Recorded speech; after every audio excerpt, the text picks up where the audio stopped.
Welcome back everyone to a new coffee break here on my channel Firm Learning. As you know, I'm Heinrich, and on my channel I try to help you to become successful in the first years of your career. And today I'm very excited about this episode because it is going to be an episode that is absolutely packed with value. I have Anthony here with me today, a colleague of me at Building Radar. Welcome, Anthony. Good to be here. Thanks for having me. Awesome. And Anthony is not just any colleague, but he is our head of product. He's actually based in the London office. We have a second dependance there in London, and he's visiting this week here in Munich. So I thought, what better opportunity can there be to just do this together? Because I think your story is very, very interesting. We're going to dive into that in a moment. What this episode is going to be all about is 3 main points. First, we're very much looking to explore the whole motivation of doing an MBA. Why should you do an MBA? Why shouldn't you maybe do an MBA? So this whole idea of the reasoning to pursue it and why you're the perfect person for that. Let's talk about this in a moment. Second, we're also going to talk about why maybe in the end of the day you might decide not to pursue it, what other opportunities are there if you decide against the MBA, and why it might be a good decision to then also not do it in the end. And then last but not least, we're going to talk about transitioning from an engineering role to a tech role, to a large tech company at any of these FAANG companies and so on.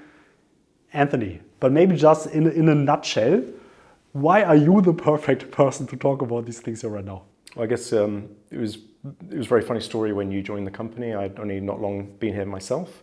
Found out that you had done an MBA at INSEAD, in fact, the class that I was supposed to join.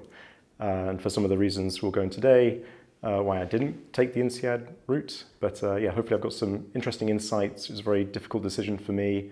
Maybe you can kind of share that with some of the viewers of the channel. That might help inform some of the hard decisions they might need to make about their career development. So let's just unpack what you said, right? So Anthony, you applied to INSEAD. So you did all the things that are necessary to apply for an MBA, which is, quite a lot, right? So doing an MBA, doing all the preparatory work. You even told me that you did a CFA level 1 just to prep for that.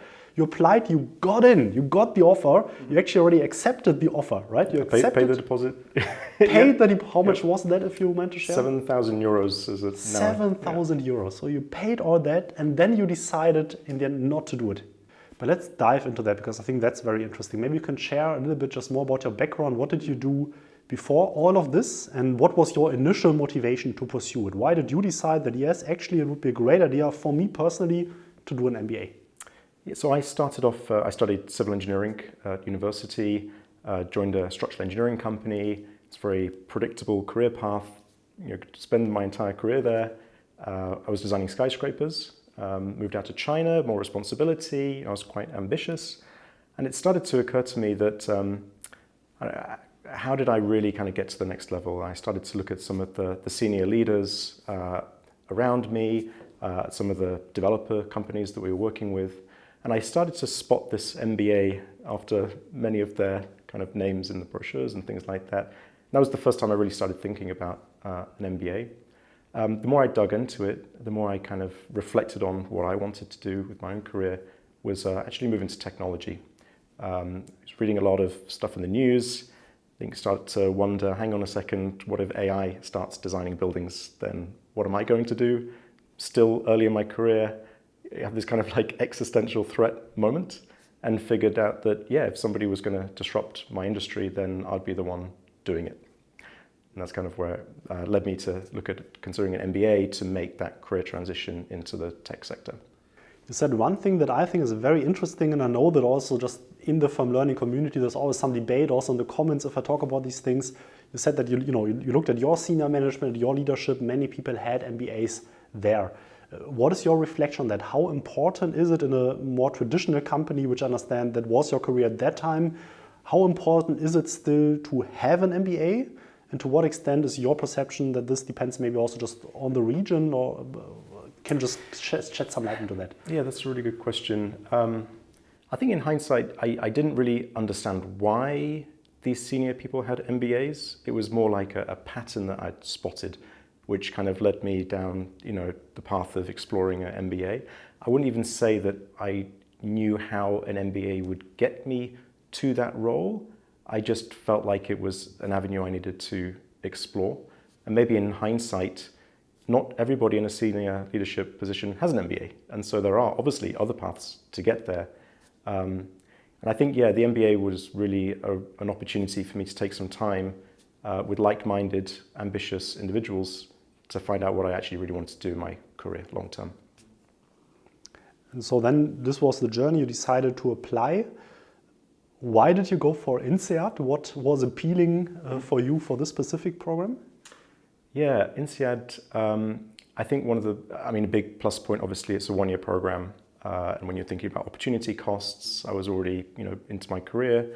I guess the second thing, though, actually, is that I've since making that decision lived in America for a few years, and I've kind of really seen a different side to America. But maybe as somebody not being born in America, I had this kind of, American MBA schools, they're only aware of American MBA schools, and being a European at heart, I'm going to go to the European one. And so INSEAD was high in the ranking.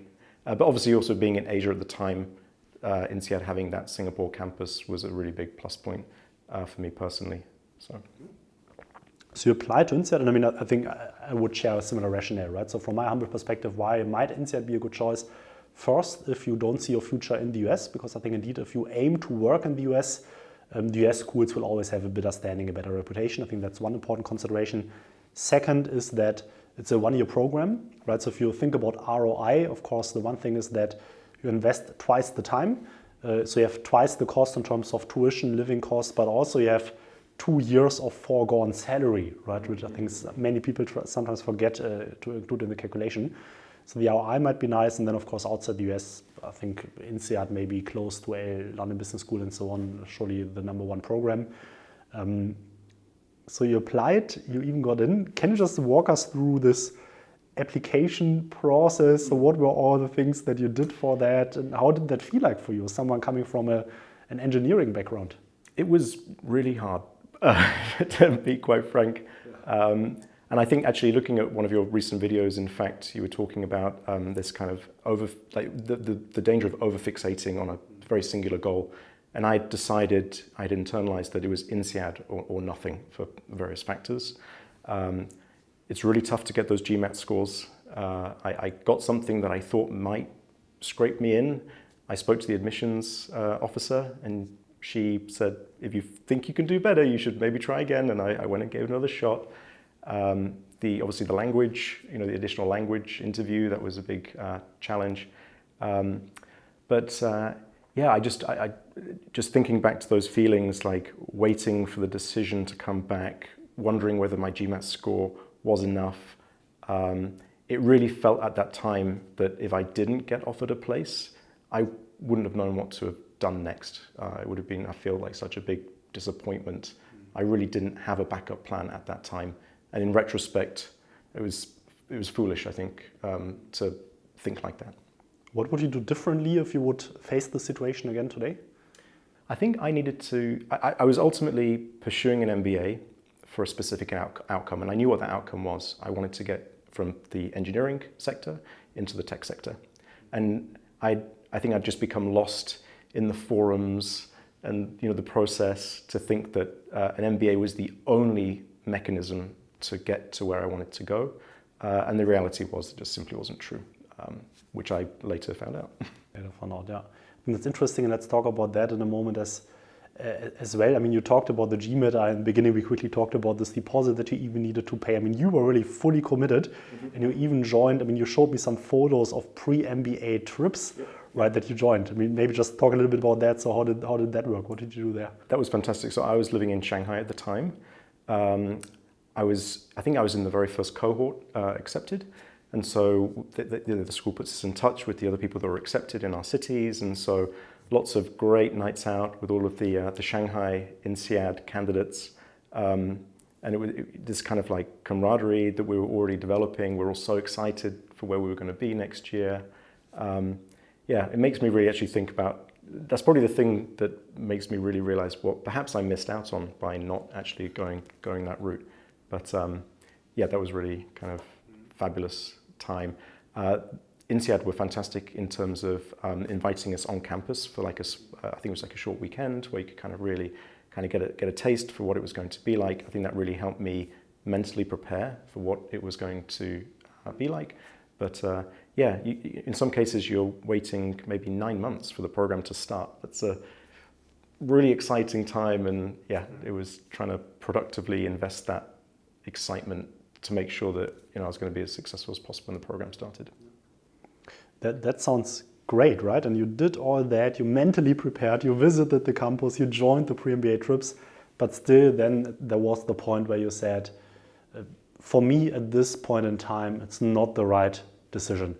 And again, can you unpack this as well? What led you to that realization? Yeah, so it was very much unexpected. I was, again, I guess with all of that energy, getting ready for the program, I really started looking into applying for internship roles because I didn't have any tech experience from my career to date. I felt like an internship would really kind of help me get that first job after the program finished.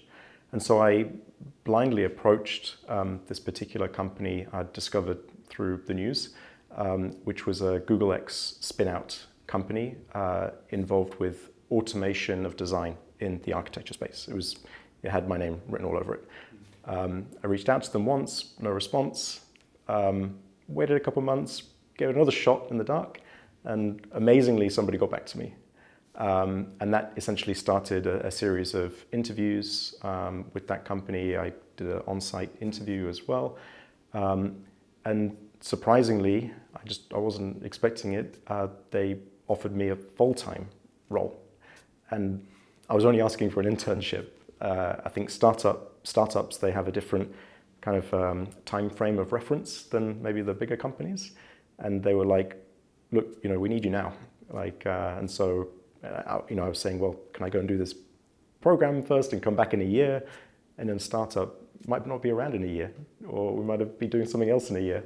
And so I really felt like it was a now or never opportunity. And yeah, it was very difficult to think about all of the things that I would have missed out on. Going to INSEAD, the access to like a lifetime network, just the strengthening of my CV. But at the same time, I already had this option here to achieve my end objective, which was to transition into the tech industry. Move to San Francisco, move to the Silicon Valley, right? Really get all these impressions.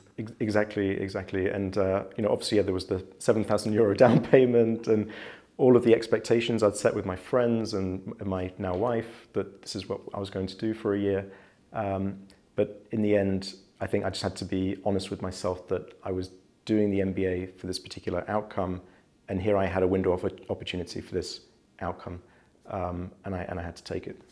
And just for the uninitiated, Google X is part of Alphabet, right? So of Google, it's this incubator where they spin off new innovative businesses, and you had then the opportunity to join one of them. So indeed, you exactly, like the outcome that you wanted to get through the MBA suddenly was presented to you just like that, just by you taking the courage to apply, right? And I'm not like, why didn't you apply already before? That's the obvious question, right? Like, why didn't you already apply a year earlier before you even started applying to the MBA? It's a really good question. The reality is there was nothing stopping me from doing that. I think, again, in retrospect, I like to think that doing an MBA is a socially acceptable reason to totally change your career trajectory. And I don't know why, maybe that fear that in the future somebody's going to look at your CV and there'll be some career transition that maybe doesn't make sense. But I think the MBA was the thing that really was making me reflect, and as a result gave me the time and maybe motivation to think about what I really wanted to do and then start taking those actions I should have just taken earlier. I think that's fair, right? And at least, you were maybe not lucky, probably due to your abilities and skills, right? So you were able to get that internship also without the MBA, or this position actually, for many people that were also in my cohort or in the cohort that both of us would have been part of, these types of career transitions surely were one of the main motivations to do MBAs. And there were always these three things that people talked about. So transitions in regards to geography, in regards to industry, or in regards to function. This is what many people were looking after. So doing a transition at least in one of these areas, if not in two or even all three. And for many it worked. For some probably also they didn't reach the goal post MBA. And this was, I think, indeed also one of the points I tried to make in this other video the other week. I think it's just not very clever, right? Just to join the MBA just for this one purpose. I mean, you, I think, had a broader perspective. It's not that you wanted to join just this one specific company, but rather a sector, an industry. I think that's probably fair. But some people are just also so tied up on some of these other elements that just doesn't make sense. But yeah, so it's I think a very bold decision, right? To just say I cut the ties, I invested all of this, I did all this, and I just take the other route. If you reflect on that today, how do you perceive all of this to play it out now in the end? I mean, was that the right decision at the time? I guess I'll never know. I think that's the reality. I don't have any regrets. Maybe if I had chosen the INSEAD path, I don't know how my life could have been different, but I think it was, again, the reason why it was so fantastic when you joined the company. It was like, wow, maybe if I had gone the INSEAD route, I would have ended up back here with Heinrich anyway. Like maybe these different paths take you to the same destination. And I just think that would, again, it was just such a difficult decision at the time. I really wasn't sure which route was going to have the highest payoff long-term in my career. I think that I went for the short-term opportunity versus the long-term gains that you almost guaranteed get with that MBA program and the brand recognition and the access to the community. But again, it was a means to an end, and seemed like there was a shortcut to the end that I had to take.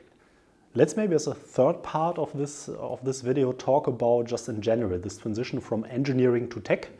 Because, I mean, again, just also reading comments and listening to many of you guys out there, I know that many of you also come from a technical background, so rather in the sense of engineering than the tech industry, and actually would love to do this transition. Do you have any advice or maybe also just reflections on your journey to share what people can do? So an MBA can be an option. I think this is one of the learnings, but doesn't need to be an option. Yeah. So what is your take on this, on succeeding in this transition? I think the reality is that the tech sector didn't exist maybe 15, 20 years ago in the form that it exists today. And so it wasn't like there were a million people all studying tech at university and now they all work in the tech sector.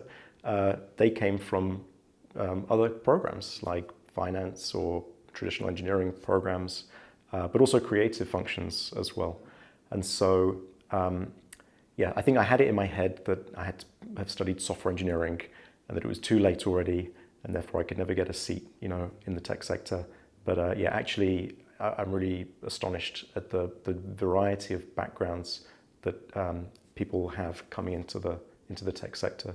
And also the realization that not everybody at a tech company writes software. There's people like yourself involved with, how do we market and sell the product? What I do now, like how do we decide what to even build? I think coming from an engineering background is a big plus point in the tech sector, because at the end of the day, you are working with software engineers, and having that engineering background, being able to empathize with the realities of building anything, put me in a relatively strong position. But also like the rise of B2B software companies, having a specific industry background and bringing that knowledge of the construction sector, which I had, into a tech company helped us build new tech products for the construction sector. And so, in a way, it can actually be a golden ticket to get in. Yeah. And actually, if you would be interested to join a tech company as well, we here at Building Radar, we are currently hiring. There's several open positions. We will leave job posting links to that in the video description. So feel free to check it out, both actually for your team and also for our business team here. There's one key hire at the moment that we're looking for that we are calling a revenue engineer. And no worries, this does nothing have to do with engineering, so you don't need to be an engineer. It's more a consulting business type of role where we work together closely, first of all, with us as a senior leadership here at Building Radar, but also with some of our most senior clients, most important clients. And you would have a key part in really shaping the direction of our company with that. So if you would be interested, we would love to get your applications for that. Just two requirements specifically for the revenue engineer role. You would need to be based in Munich and you would need to be able to speak German. Anthony, big thanks for this little conversation we had. Also, I just learned a couple of new points that I also didn't know about you, which was, I think, quite fantastic. Appreciate your time. Thank you so much. And let's see, I think we have lots of other topics to potentially explore in the future, maybe also about what it's like to be a chief product officer or things like that. So let's see if there's maybe an episode 2 with Anthony. Maybe also let us know in the comments if you would be interested in that. Thank you. Thanks for having me. As always, if you took any value out of this video at all, smash the like button for the YouTube algorithm and subscribe to stay up to date on all the content. A big thanks to all the members of From Learning for your support. Very much appreciated. My name is Heinrich. I release weekly videos here on the channel. Next one you will see next Saturday. So until then, all the best to you all and bye-bye. Thank you.